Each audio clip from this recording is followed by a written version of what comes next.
guys, welcome back to my channel. Welcome back to another book review video. I know the setup on these are always a little bit weird. I'm like super far back from the camera, but it's the only way I can look at my notes here because I want to make sure I capture everything that I felt about the books. Plus I like to read the synopsis to you guys as well. And so that's why we're set up this way. And it's super stormy outside. It's still snowing, y'all. And it is, what is it? March 5th and we still have snow. Anyway, we don't even hardly get snow here at all, but when we do, it's always a late winter. So that's what's going on. So it's kind of dark. I'm using my light. Hopefully, if I turn on this light, see, this is what happens. It's like a weird glare. So we're just going to turn off this light for now, and hopefully it's not too dark. So we're going to talk about the books that I read in the month of February. But first, I'm going to do a little shameless plug. For those of you that don't know, I have created a Facebook group on Facebook, a book club Facebook group. And for the month of March, we are reading The Inmate by Frida McFadden. And we do vote on this, so it's not anything I just choose. I just threw some books out there, put a poll out there, and we all voted on it, and this is the one that won.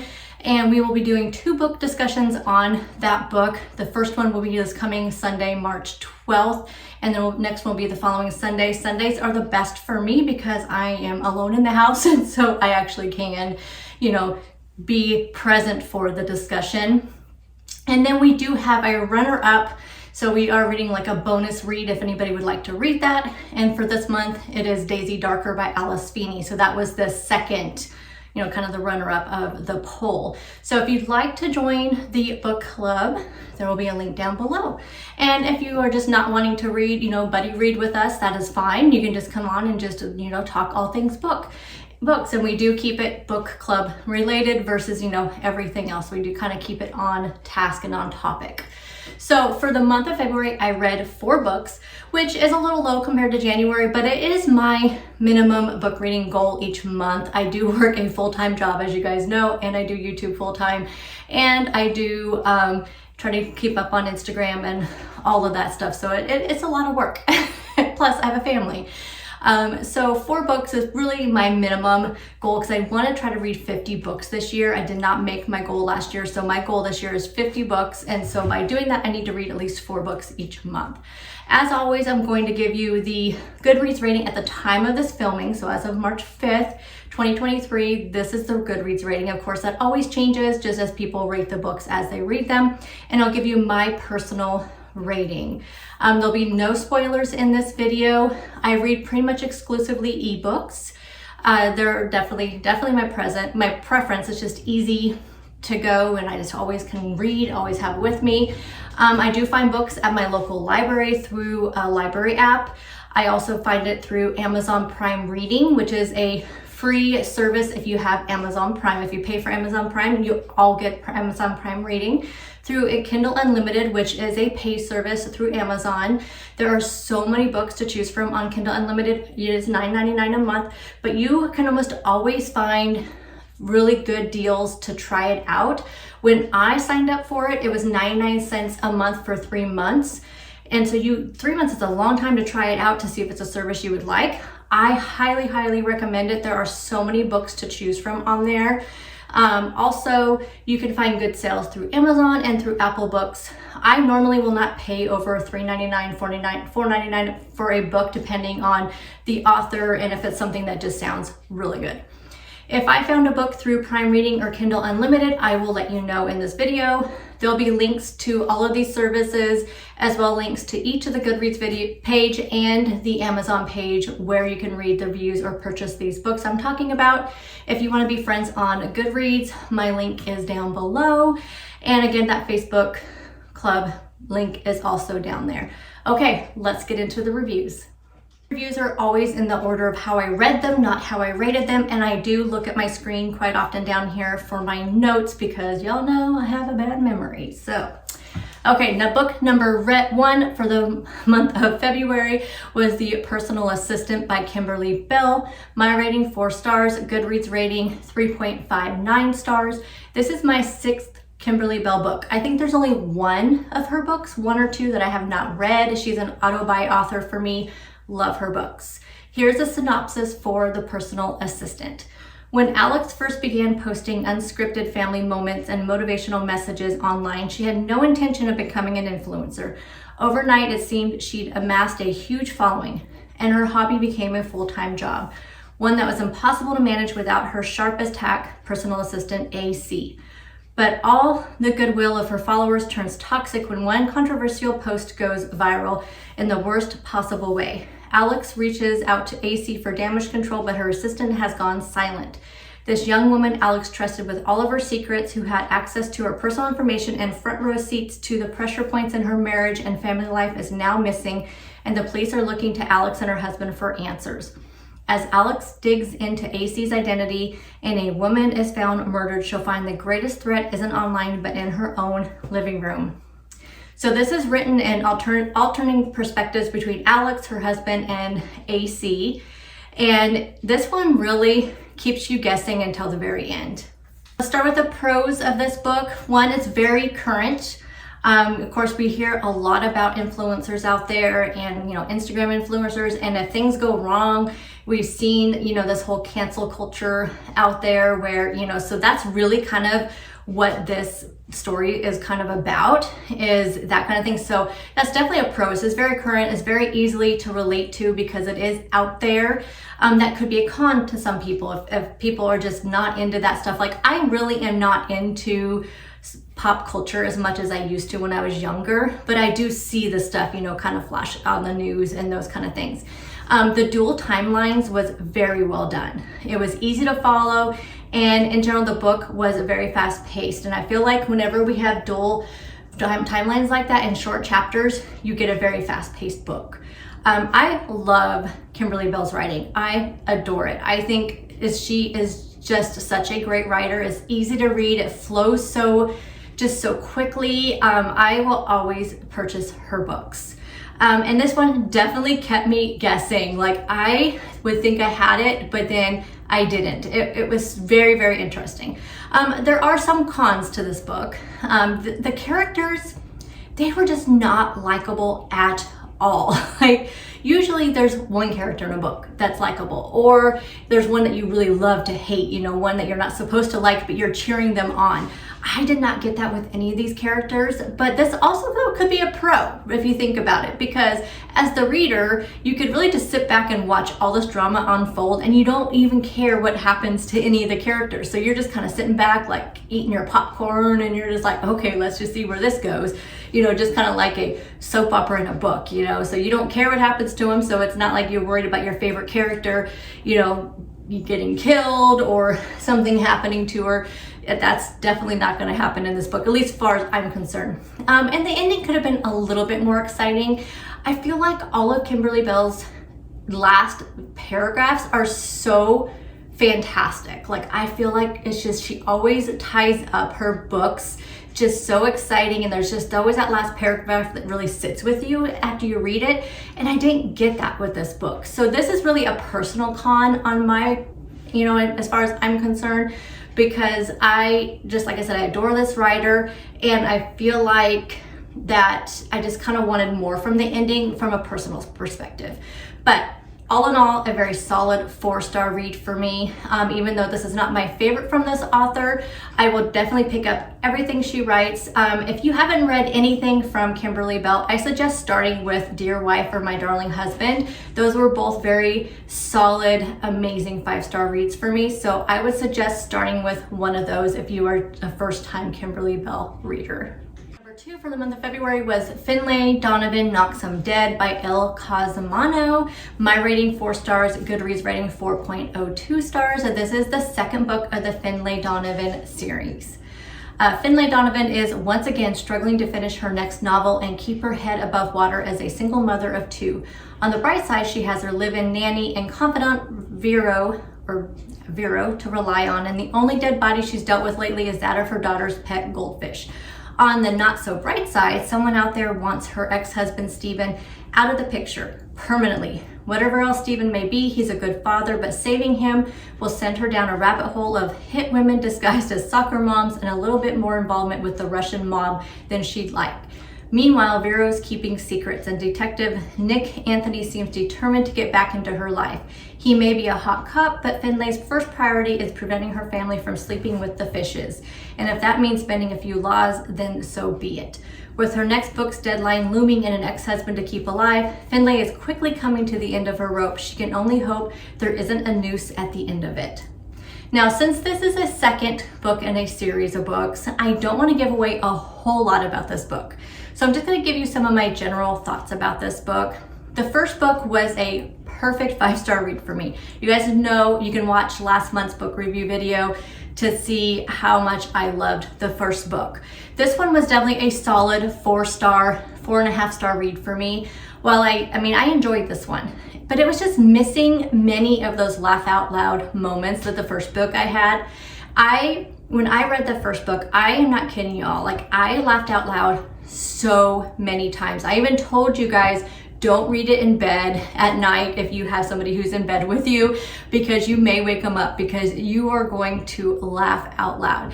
This one just did not have as many of those moments, but I mean, they definitely were there, just not as many. And I just kind of missed that because the other one just had such a punch and it was just so good. But I mean, in the first book of a series, you're really setting everything up. I don't know, I personally, whenever I read a series of books that have 3 or 4 or 5, 6, I used to read fantasy novels. And some of those novels are like 5, 6 books.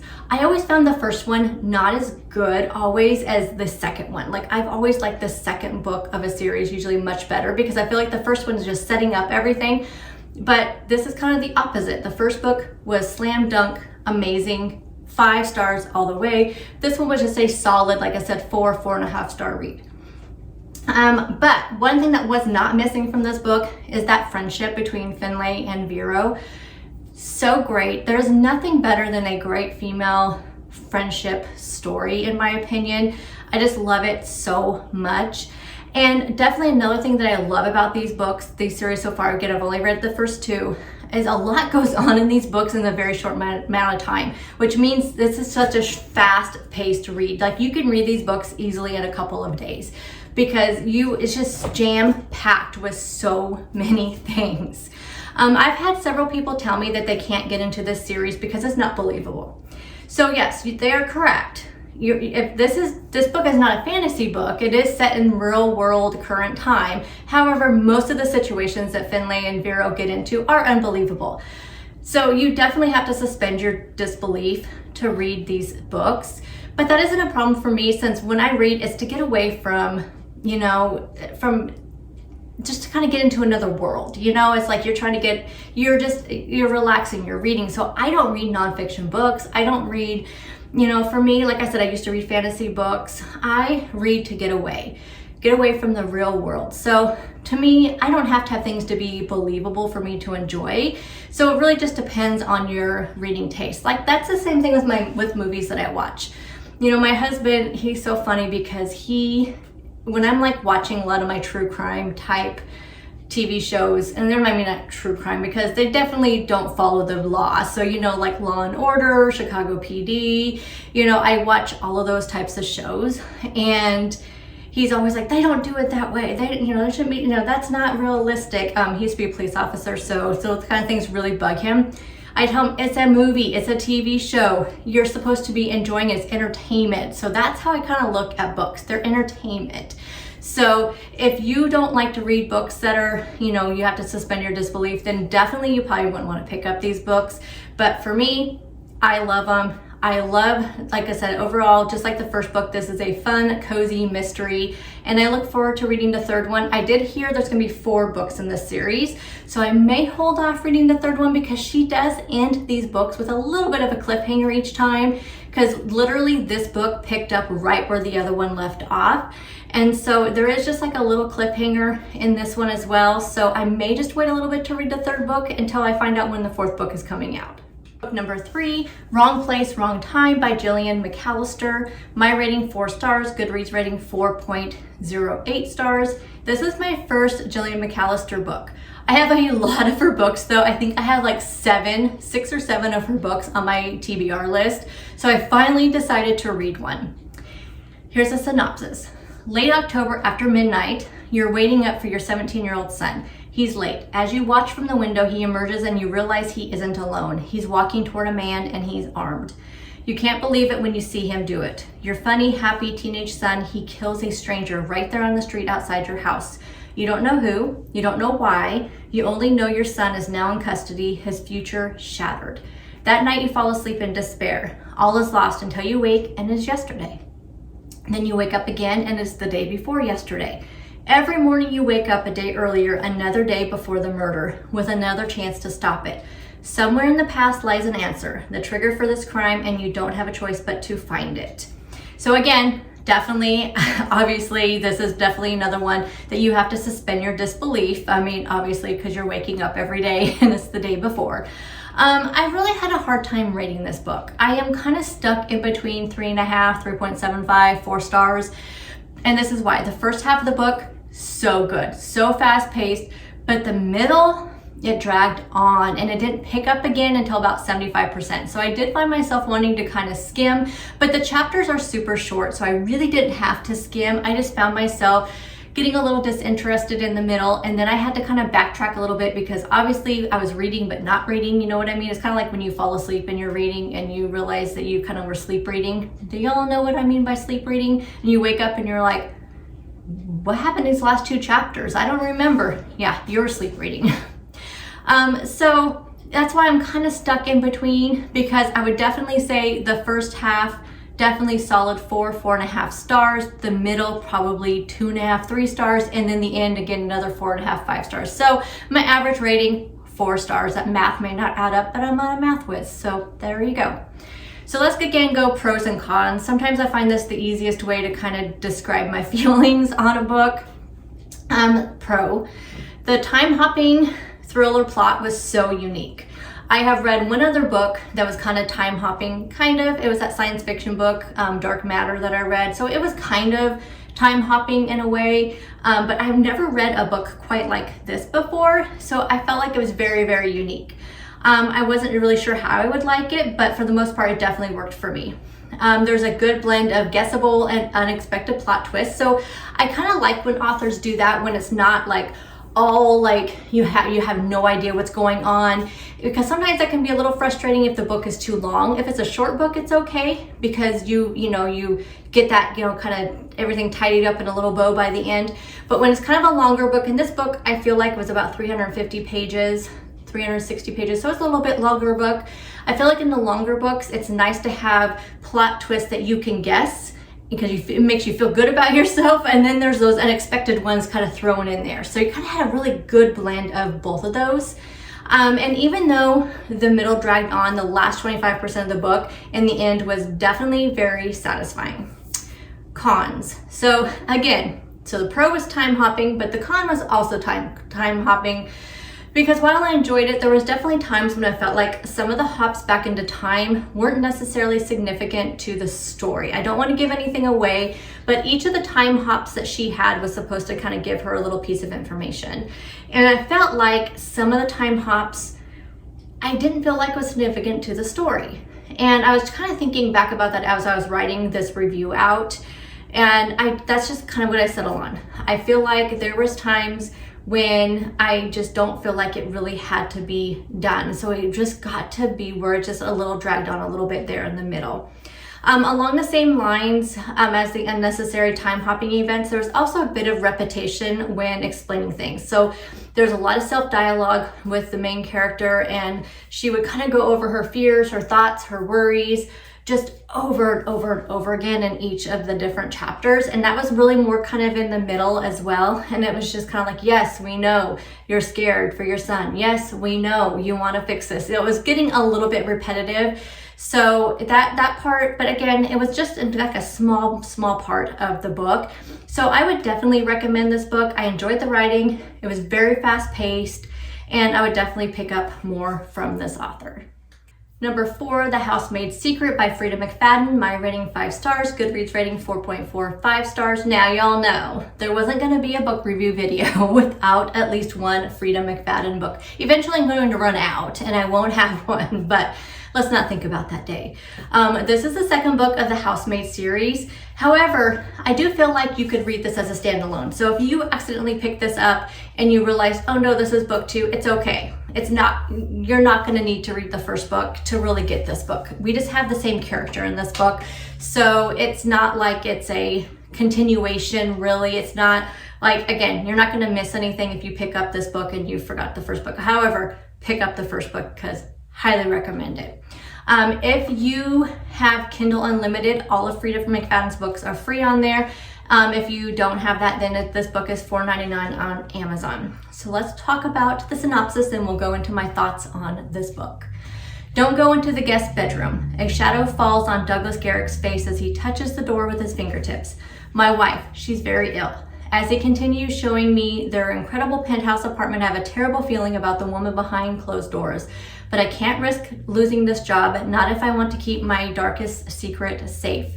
It's hard to find an employer who doesn't ask too many questions about my past, so I thank my lucky stars that the Garricks miraculously gave me a job. Claiming their stunning penthouse with views across the city and preparing fancy meals in their shiny kitchen. I can't work here for a while. Stay quiet until I get what I want. Oh, I can work here for a while. Stay quiet until I get what I want. It's almost perfect, but I still haven't met Mrs. Garrick or seen inside the guest bedroom. I'm sure I hear her crying. I notice spots of blood around the neck of her nightgowns when I'm doing laundry, and one day I can't help but knock on her door. When it gently swings open, what I see changes everything. That's when I make a promise. After all, I've done this before. I can protect Mrs. Garrick while keeping my own secrets locked up safe. Douglas Garrick has done wrong. He is going to pay. It's simply a question of how far I'm willing to go. My rating on this one is really more of a solid 4.5 stars. All in part having to do with the characterization. I know some of the characters are supposed to be, again, unlikable, so those ones are expected. But Millie, who was our main character, who, if you've read the first book, we love Millie. I just didn't enjoy her as much in this book as I did in the first one. I didn't like the way she treated her boyfriend, Brock. I felt like that storyline kind of dragged on a little bit. I didn't think it was really necessary for her to treat him the way she did in the book. He's really the only character in the book that I really liked at all, and he really wasn't like foundational, like fundamental in this book. But I found her overall in this one to be a little bit more annoying, but her heart definitely is in a good place. So she has a good heart. She is a strong female character for sure. I loved the setup of this book though. The first half is about Millie and the second half is about Mrs. Garrick. I loved it. When it actually ended with the Millie section ended and the Mrs. Garrick section started up, it was like, wow, this is just that transition was so genius on Frida McFadden's part. I loved that.